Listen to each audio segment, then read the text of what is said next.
Bom dia, boa tarde, boa noite a todos e todas que estão assistindo a mais uma pílula do FIND. Eu sou Lines Pessoa, economista e pesquisadora do FIND, e hoje estou aqui com Pedro Rossi, professor do Instituto de Economia da Unicamp. Pedro, muito obrigada por você ter aceitado o nosso convite, é um prazer poder conversar com você aqui hoje. O prazer é meu, Linit, e participar desse programa do FIND é ótimo. Eu tenho acompanhado o trabalho de vocês e eu acho fundamental esse tipo de trabalho que vocês fazem. Pedro, então a nossa primeira pergunta, né, é um pouco relacionada à crise, o teto dos gastos, né, porque apesar da crise da pandemia ter momentaneamente criado um quase consenso entre os economistas sobre a necessidade dos gastos públicos em saúde, em assistência social, no apoio às empresas e aos trabalhadores durante esse período de emergência social e sanitária, né, nós vemos que o debate da austeridade ainda não perdeu força no Brasil. Né, frente a uma crise de tamanha dimensão, com efeitos profundos sobre a economia e principalmente sobre a sociedade, a flexibilização do teto dos gastos ainda é tratada como uma ameaça à recuperação da economia, e as reformas liberalizantes são vistas como uma forma de agilizar essa recuperação. Né, então, eu queria te fazer duas perguntas em relação a isso. Primeiro, o que nós podemos esperar com a manutenção dessa política econômica no cenário atual, que é bem mais crítico do que o da crise de 2015 e 2016, e, além disso, um dos objetivos do teto também é reduzir a dívida pública, né, que é constantemente vista como uma ameaça à estabilidade e ao crescimento econômico. Mas é correto dizer que há um limite para a dívida pública? Assim, qual que seria esse limite? Olha, Linit, eu acho que a pergunta é ótima, porque ajuda a esclarecer várias coisas, e talvez o mais importante seja que nós estamos no debate brasileiro na contramão do debate internacional, na prática e na retórica. Porque essa crise sanitária, ela mostrou ao mundo a importância do Estado, a importância da política fiscal e a carência que as políticas públicas têm em vários lugares do mundo ao fazer frente com um evento tão importante que é uma pandemia. Os países centrais, inclusive, desestruturaram seus programas de saúde, as suas redes de proteção social, a sua política industrial, que foi importante para vários aspectos na cadeia produtiva da saúde, que foi fundamental no combate à pandemia. Então, os países saíram dessa pandemia com algumas lições, e lições essas que talvez estejam sendo maturadas já há algum tempo. A crise de 2008 ela tem chacoalhado as estruturas econômicas, o velho paradigma de política econômica. E a gente tem vários exemplos disso. E me parece que a pandemia ela vem acelerar esse processo. A gente leu no Financial Times que a austeridade tinha sido enterrada. E o Financial Times, o editor do Financial Times, falando isso com base no debate das instituições, da FMI, do Banco Mundial, o FMI recomendando gastar até que a economia recupere força total. Isso é uma ideia bastante keynesiana. A ideia de que, olha, se a economia está em desemprego, se tem capacidade ociosa, é necessário usar a política fiscal para recuperar o crescimento, recuperar o emprego, recuperar a economia. Além dos planos de recuperação, o plano de recuperação europeu, o Next Generation EU, é um plano talvez o maior da história europeia, não, sem dúvida, em termos de montante, é o maior plano de recuperação da história europeia, de 750 bilhões de euros.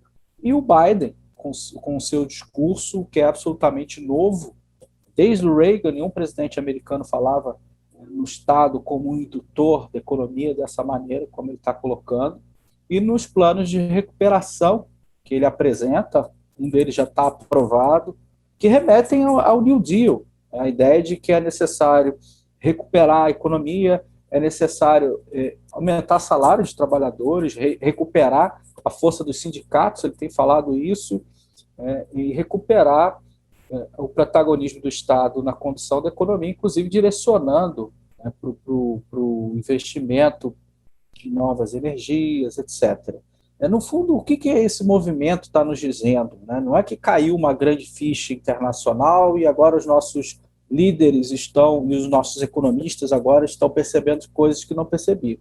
Me parece que a economia e os paradigmas econômicos respondem a realidades sociais que estão postas. O que o Biden quer? O Biden quer recuperar o eleitor que votou no Trump e que está totalmente desiludido com esse sistema. É que é um sistema que não funciona mais, que reproduz desigualdade, que maltrata o meio ambiente. Me parece uma crise de uma determinada forma de organização do capitalismo.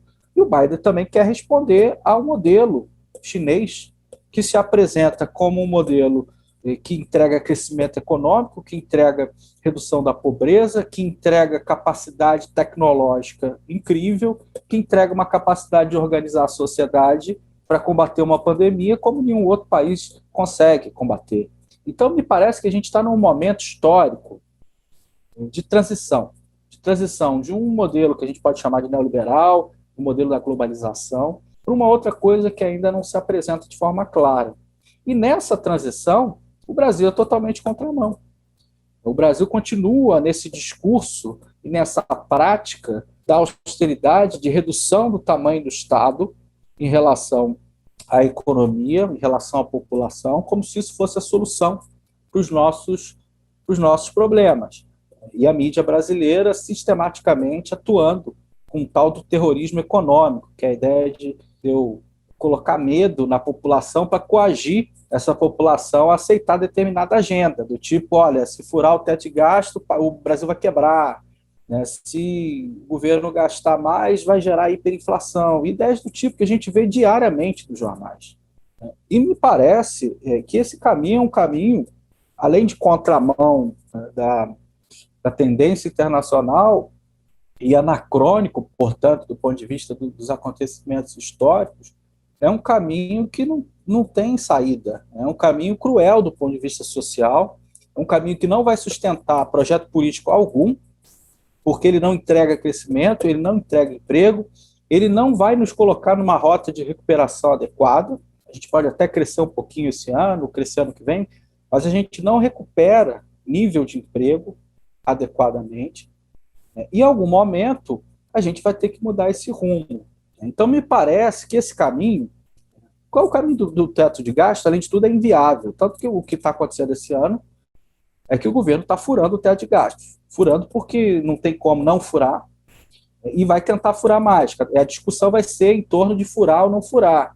E a gente vê de um lado a gritaria daqueles que acham que não tem que furar e do outro um governo tentando fazer qualquer tipo de gasto, a despeito do Paulo Guedes. É bom a gente lembrar isso, a despeito da orientação econômica do governo, que se dependesse do Paulo Guedes, não tinha auxílio emergencial no ano passado. Então, o que aconteceu em termos de política fiscal no ano passado foi absolutamente inédito, foi importante em termos de gasto público, em termos de contenção dos impactos sociais da pandemia, mas não foi uma ação deliberada do governo, foi uma ação do Congresso e da sociedade, das forças sociais que exigiram aquilo a contragosto do Paulo Guedes.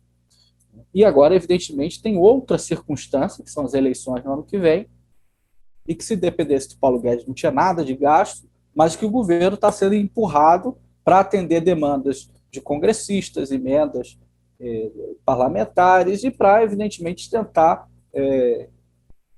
conseguir uma base eleitoral, em particular com um programa, com uma extensão do Bolsa Família, ou auxílio emergencial, ou Renda Brasil, seja lá como que vai se chamar, que é necessário.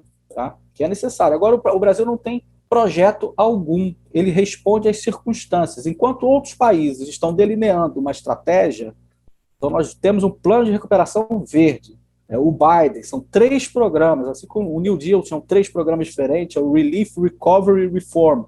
Ele está apresentando o American Family, American Jobs e o plano de recuperação que já foi apresentado pelo Congresso. Ou seja, tem direção, tem longo prazo, tem estratégia.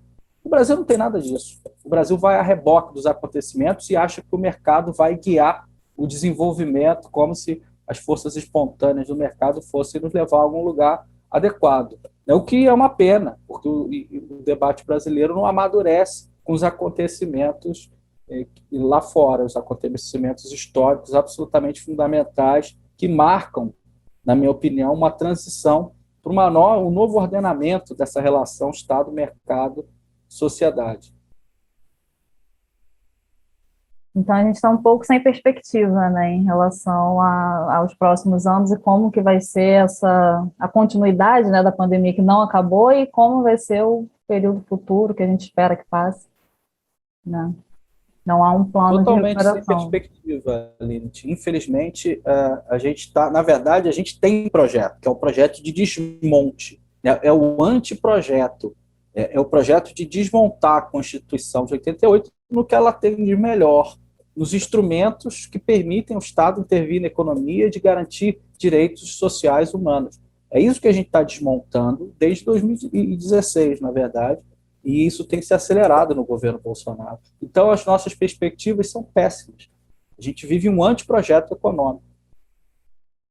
Se a pandemia não foi capaz de mudar, realmente as expectativas não são das melhores, né? E sobre, em relação à dívida pública, né, a questão do limite, se existe um limite, se não existe um limite, qual que é esse limite? O que você pode falar um pouco para a gente sobre? Olha, esse é um debate interessante, porque um tempo atrás se arriscava a dizer que havia um limite, inclusive tem um artigo conhecido do Rogoff, da Reinhardt, que estabelece um limite de 90% para a dívida pública, acima disso começa a afetar crescimento, etc. Esse artigo foi desmascarado, porque ele tinha vários problemas no trato dos dados, na modelagem, problemas de planilha, inclusive, foi um aluno de doutorado da UMass que identificou os problemas.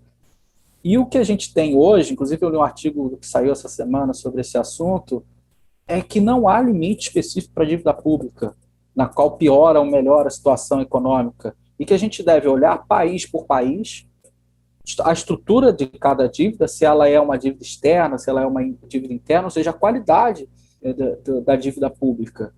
Porque não há limite. O que nós temos no mundo todo são patamares muito diferentes de dívida pública, né? O Japão tem 200 e tantos por cento, a Europa toda, a maior parte dos países passou de 100%, os Estados Unidos próximo a 100%, o Brasil menos, a dívida bruta, mas tem muito ativos. Então, por que não olhar para a dívida líquida e olhar para a dívida bruta sistematicamente?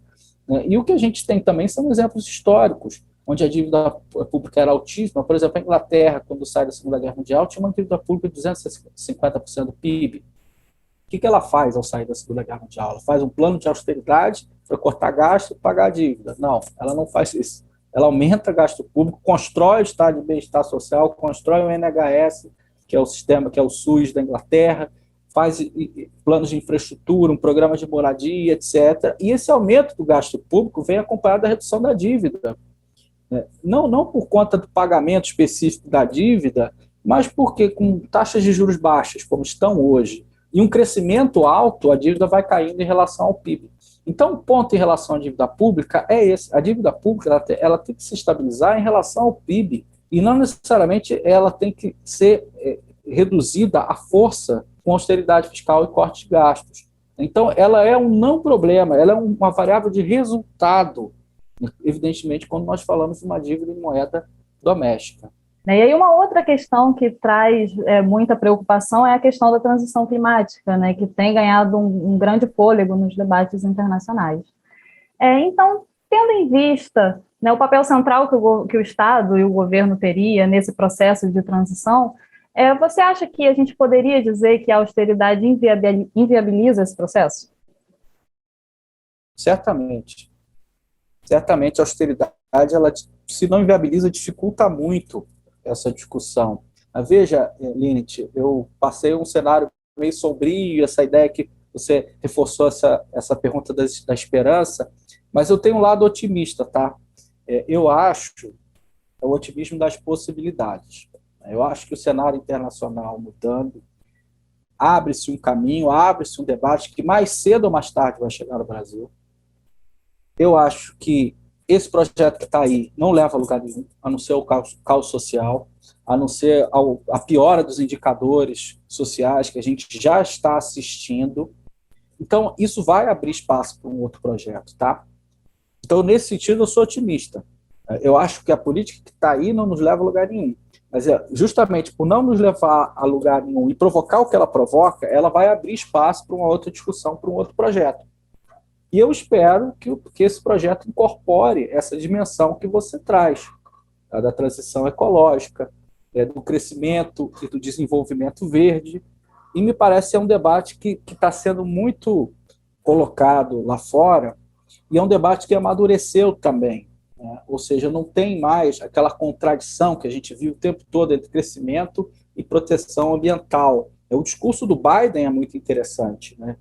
Nesse aspecto, em outros aspectos menos, mas nesse aspecto, a ideia de que eu posso usar o verde, eu posso usar a proteção ambiental para criar empregos, para crescer, porque o crescimento econômico ele é necessário.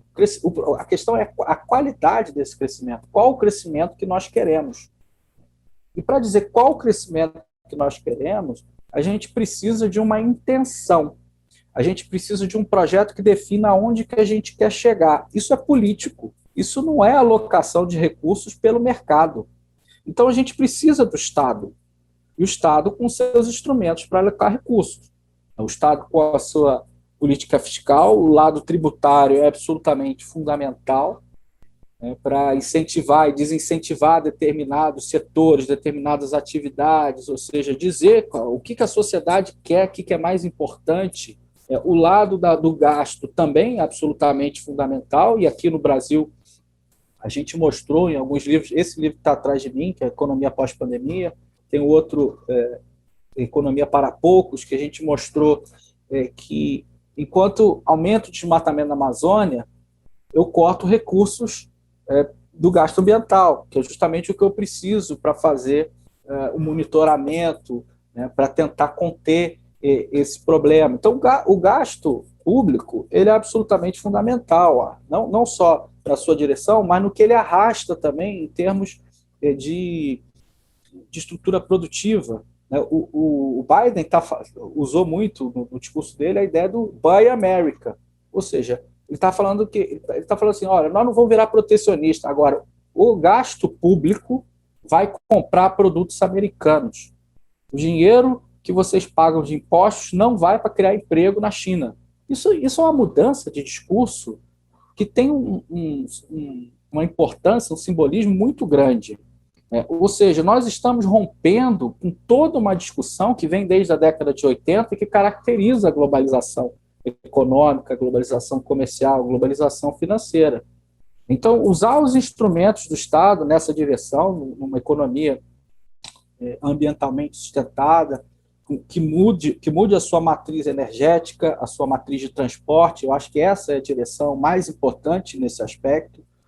Isso precisa de investimentos em infraestrutura muito importante, investimentos públicos, e tem vários outros instrumentos que o Estado tem que usar também, inclusive a política industrial, para favorecer determinados setores, para favorecer determinadas tecnologias, ou seja, a gente precisa, primeiro, dessa consciência que o desenvolvimento é uma intenção política, como dizia o Furtado, que a gente precisa organizar os recursos da sociedade de acordo com os desejos da sociedade. Então, portanto, é um processo democrático, onde o Estado é um instrumento e as políticas econômicas são instrumentos.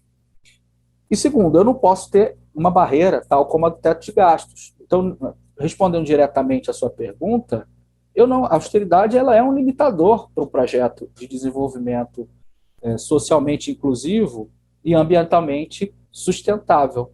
Então, nesse sentido, lutar contra esse modelo econômico, contra a austeridade, é também abrir caminho para um modelo de desenvolvimento melhor, onde a gente tenha mais capacidade de definir um rumo mais saudável para a economia brasileira, né, e ambientalmente sustentável. De fato, ter um projeto de desenvolvimento, né, que seja condizente com a realidade brasileira e agora a realidade do planeta. Pedro, muito obrigada. Muito obrigada por você ter aceitado o convite. Eu queria convidar todos e todas para assistir as outras pílulas do FINSE, que estão disponíveis no nosso canal do YouTube, e também a conhecer esse grupo de pesquisa em financiarização e desenvolvimento através do nosso site ou das redes sociais. Mais uma vez, muito obrigada, Pedro, e muito obrigada a todos que nos assistiram. Obrigado, Linete. Um abraço a todas e todos.